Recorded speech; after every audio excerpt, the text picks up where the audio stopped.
Today I'm going to be showing you guys the best controller and camera settings in FC24. There are a couple of things in this game that it's absolutely vital you have set up correctly to be as competitive as possible, so make sure you stick this one out to the end. Let's get into it.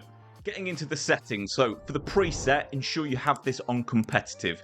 When you play online, it's automatically on this setting, so you don't want to get used to anything else other than competitive, otherwise you're going to have to kind of adapt between offline and online. Shot assistance, just have this on assisted. You don't really want to be relying on anything too manual in this game. You want as much help as possible from the AI, so leave this on assisted. Timed finishing, a lot of people do put this off, but I really advise you learn how to do timed finishing and keep this on. I do have a tutorial on timed finishing on the channel, so if you're not sure how to do it, just ensure you've got this on and then check out the tutorial to get it down.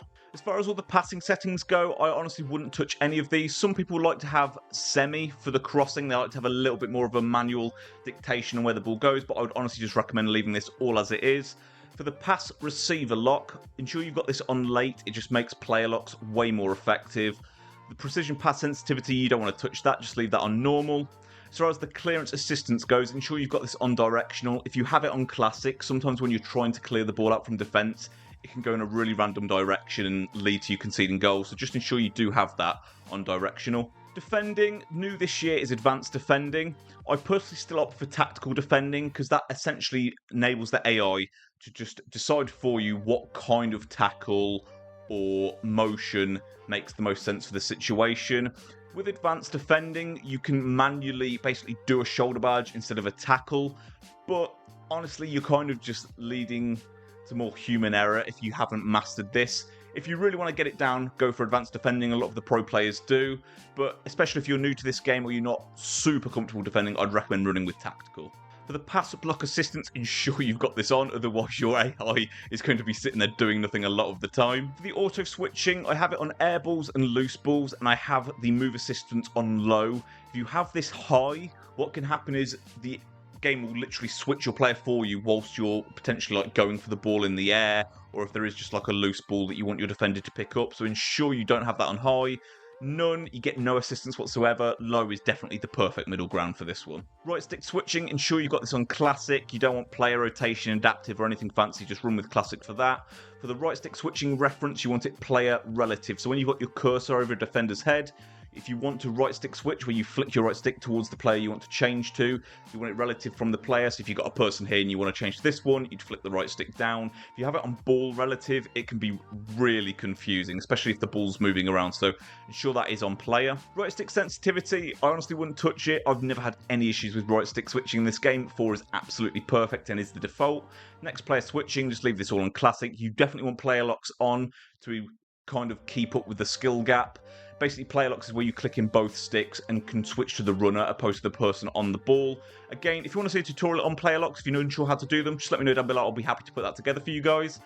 Icon switching, just leave this off. It's absolutely not necessary. Orbit dribbling isn't something you're going to notice, but it's to your aid when you're on the ball, so just keep this on. Save assistance, just leave that as it is on the default at semi. For analog sprint, this year I would recommend having it off, just because it enables you to do speed boosts more effectively. If you have analog sprint on, the more you push your trigger in, the closer they'll get to a full sprint. So if you have your trigger pushing halfway, they'll be halfway in between a jog and a sprint speed. So it just allows you to dictate the speed that you're running at a bit more. But honestly, in this game, speed boosts just going from like 0 to 100 are a lot more effective than sort of hanging around in the middle. Trigger effect, vibration feedback, just turn all of this off. It's absolutely not to your benefit whatsoever, especially these trigger effect things. If someone's shoulder to shoulder with you and you have this on, it will literally prevent you from pressing your trigger into sprint. It's just horrible. Just make sure you've got all of this off. Last but not least is camera settings. Now, there's absolutely an element of personal preference to these, so I'm going to give you guys the most common 3.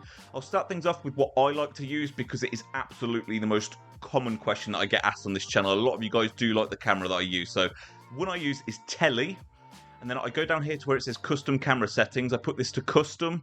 I put the height on 20, which means the camera is higher up, and I put the zoom on 0, which means it's zoomed further out. This is the most zoomed in of the three, but the angle it gives you when it's set up like this allows you to see passing lanes so much better, in my opinion, and I know it's sort of helped a lot of you guys out as well that have changed to this, so that is the one I personally do recommend. The next one that I recommend is tele broadcast. This is definitely the most commonly used one. Like if you're watching videos on YouTube of people playing, this is the one that you're probably seeing the most often.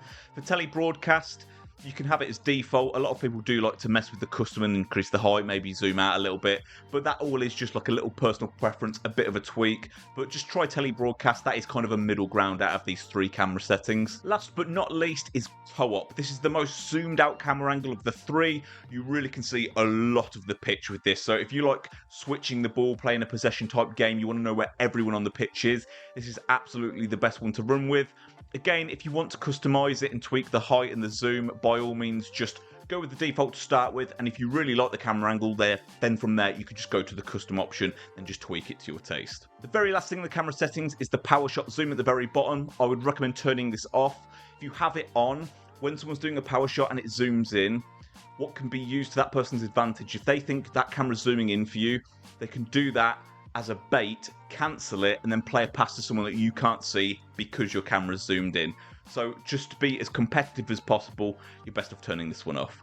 That is it for the best controller and camera settings in FC24. If you guys have any questions, please just let me know down in the comments below. In the description, you will find the tutorials playlist that I sort of mentioned earlier. If there's anything in there that you can't find that you would like to see a video on, just let me know down below again, and I'll make a video for you guys, see what I can put together. If you did make it this far in the video though, guys, as always, I really appreciate your time. If you did enjoy it, please subscribe to the channel if you haven't already and turn your bell on. Take care, guys.